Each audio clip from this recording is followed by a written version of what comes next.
This is TS series Magna power supply. This is the mains on off switch. This is the two buttons for start and stop for enabling or disabling the output. This is the voltage potentiometer. This is the current potentiometer used to control voltage and current. This is the voltage display. This is the current display. This displays the memory in the auto sequencing feature. This is the keypad, numeric keypad used to enter values. These are functional key buttons. Now here we have some indications. These two are status indications. As now power supply is in standby mode, so it is displaying standby. When the power supply starts delivering output, it enters power mode. So power will be displayed here instead of standby. Next we have some configuration indications like remote sensing, internal control.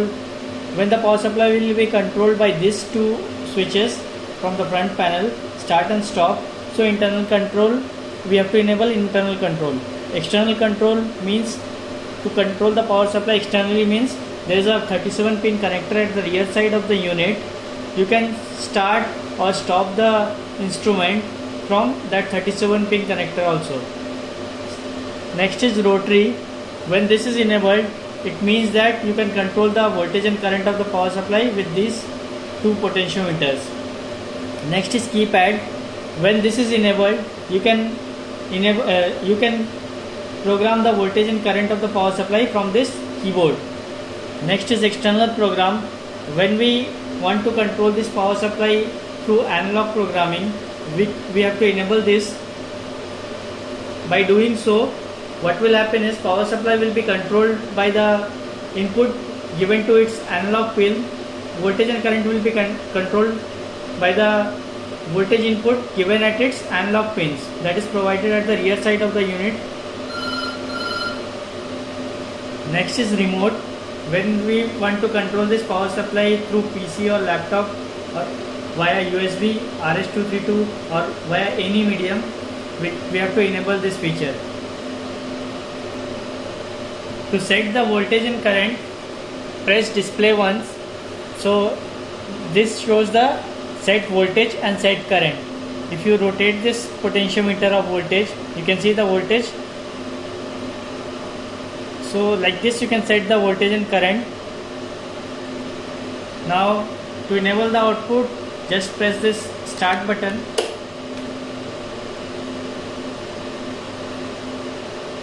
And now this is the actual output of the power supply. Current is not there as we haven't connected any load at the rear side. So current is now 0. And you can check the set voltage also by pressing the display. So we have set as 93 volt and the voltage here is 93 volt at the output. Now this green indication shows this power supply now is in CB mode, and when it will enter CC mode, the green indication will glow here. To disable the output, just press this. So now the output has been disabled. Now we'll see menu. So once we go to menu, you can see first it shows the set voltage. When we next press item, then it shows the set current. Next we have in menu is OVT. OVT is the voltage. If we program OVT at any desired value, the power supply won't go beyond that value. So suppose we set OVT to any value, let's suppose I set the OVT to 100 volt, the power supply won't go beyond 100 volt. So this is like a protection. Now again, if I go after OVT, OCT comes. This is same as OVT but in current. So you can set the OCT also. Next is this P is flashing. This means period over here. This period is used when we use auto sequencing feature. That's in memory. Now next is configuration here. Once we press this enter key, you can see this remote sensing flashing. This configuration is used to enable and disable these features. So when you press item, you can see the next one flashing, next one, then next one.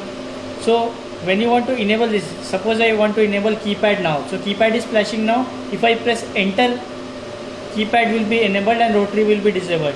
Now if I want to disable keypad and enable rotary again, so I need to go to configuration again, press enter, item. Just to disable this, we need to press clear.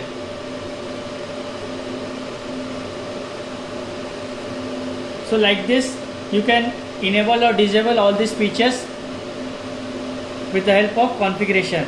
Now next is calibration. This is used for calibration of this unit. So to exit this, we can press clear. So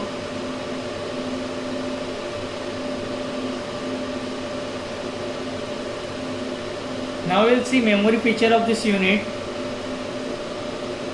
Press this memory button. This indicates the memory location.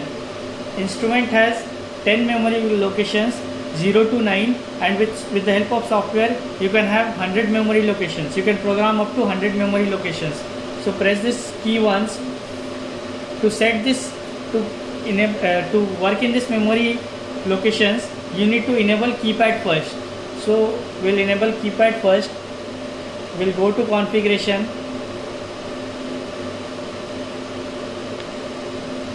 We'll enable keypad. So we'll move to keypad by pressing item, and once the keypad blinks, we'll press enter. So now you can see keypad is enabled. Now we'll go to memory. So this is a 0 location. Let's suppose I want in 0 location I want to set some voltage and current. I'll press enter. Now I'll go to menu and I will set the voltage of this 0 location by the help of this keypad. Suppose I set 10 volt in 0 location. Press enter. Now again to set the current. Now let's say 1 ampere.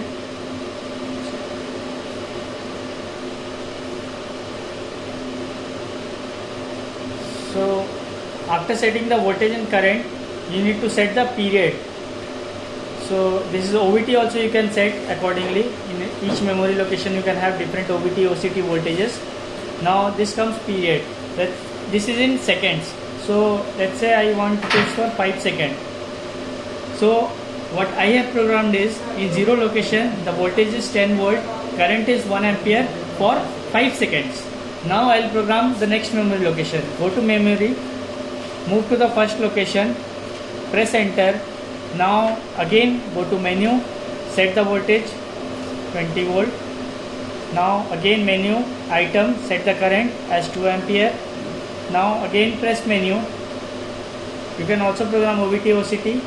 Now again it asks for P, so you can have any time, let's say 10 seconds. So we have programmed the first location also.